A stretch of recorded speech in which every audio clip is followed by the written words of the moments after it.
Just as a disclaimer, this is how I approach nutrition for myself and what I feel works the best for me. There might be other things that work well for other people, and I encourage you to go down those routes, but we're just going to talk about how I do it for myself, for people around me, so on and so forth. So I got a little whiteboard here. I got a big whiteboard here. I guess I'll try and use the big whiteboard or the little whiteboard and talk and have visuals to go with it. So the way I like to approach nutrition for most people, I don't have my calculator, which I don't really think that through, but hopefully I keep the math kind of simple. But I kind of look at it as like a pyramid. And the pyramid starts with a base of calories. So as we all know,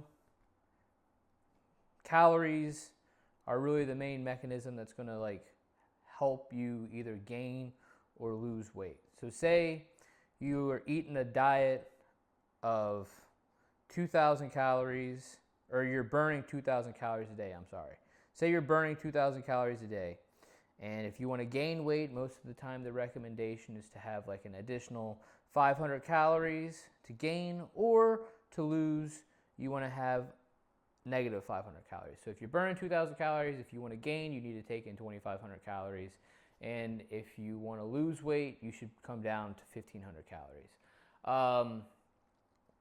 Sometimes I feel like that number could be a bit high. I think it might be better to start off in the range of 200 calories or 300 calories and maybe bump up the amount of calories or pull down the amount of calories, depending on if you're having positive results or not.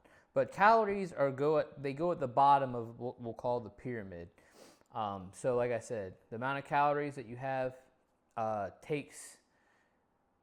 amount of calories that you take in is going to be a big determining factor as to how much weight you can gain or lose at a given time. So the next step up above calories that's important to pay attention to is protein. This is my little pyramid here.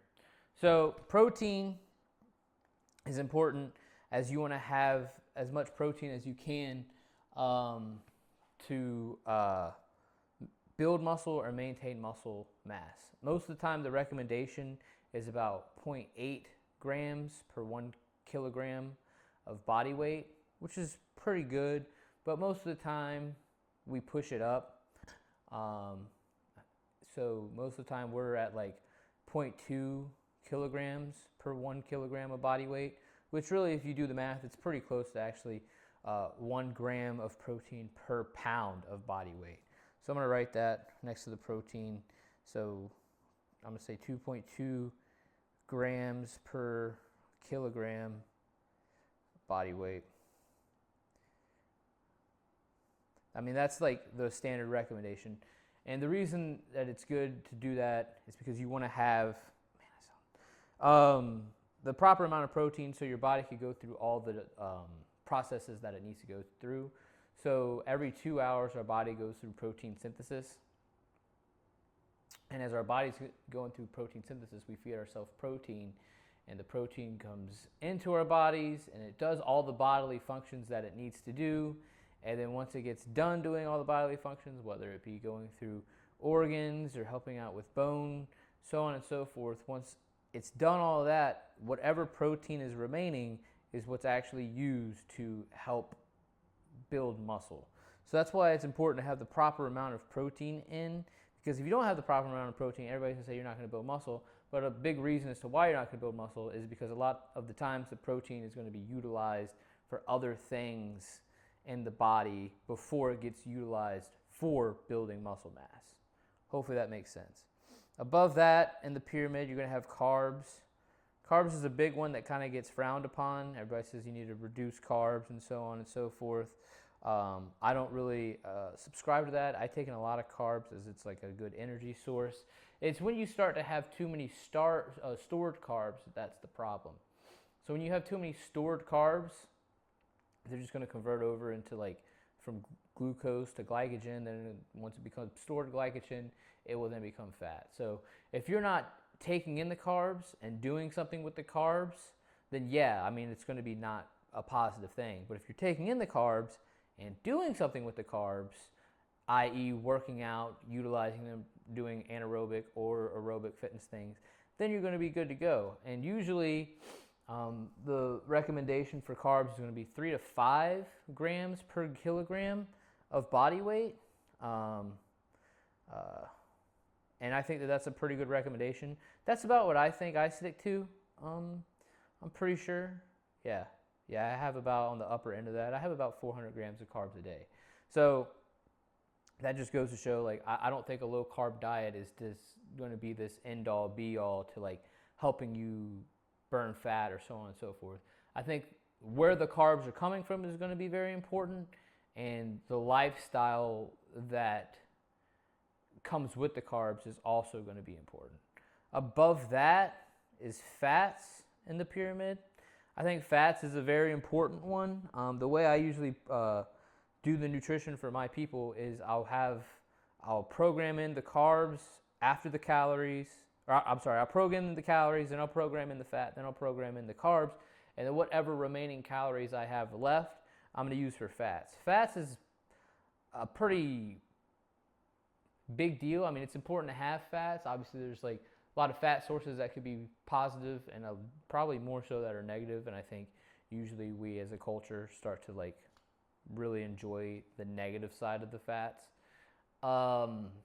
You don't hear a lot of people talking about how much they love to eat avocado or like nuts or so on and so forth. It's usually like, oh, I really love bacon, or I really love this fatty thing, and that's great. But the reason that I think fats is important to pay attention to is because it sneaks up on you. And what I mean by that is protein, per 1 gram of protein, there's 4 calories. Per 1 gram of carb, there's 4 calories in that. Per 1 gram of fat, there's 9 calories. So if you have 100 grams of protein, that's 400 calories. If you have 100 grams of carbs, that's 400 calories. If you have 100 grams of fat, that's 900 calories. If you're only intaking 2,000 calories a day, well, then you only have 1,100 calories left because you ate most of it in fat. So it's very important to have fat like be very, very much something that you pay attention to, because you don't want to start, oh, my carbs are good and my protein's good, and then I have a decent number for fat, when really that decent number for fat could be what's killing your gains or making you gain weight, and it can be adverse to whatever goal you have set for yourself. Above that in the pyramid, you get into hydration. Obviously, hydration is going to be a very important factor. Everybody should be well hydrated. I think that the recommendation is usually 2/3 of your body weight in pounds is what you need to be intaking a day. And for, if you're a 100-pound person, that's 66 ounces a day. That's, and that's not a lot of 100-pound people out there.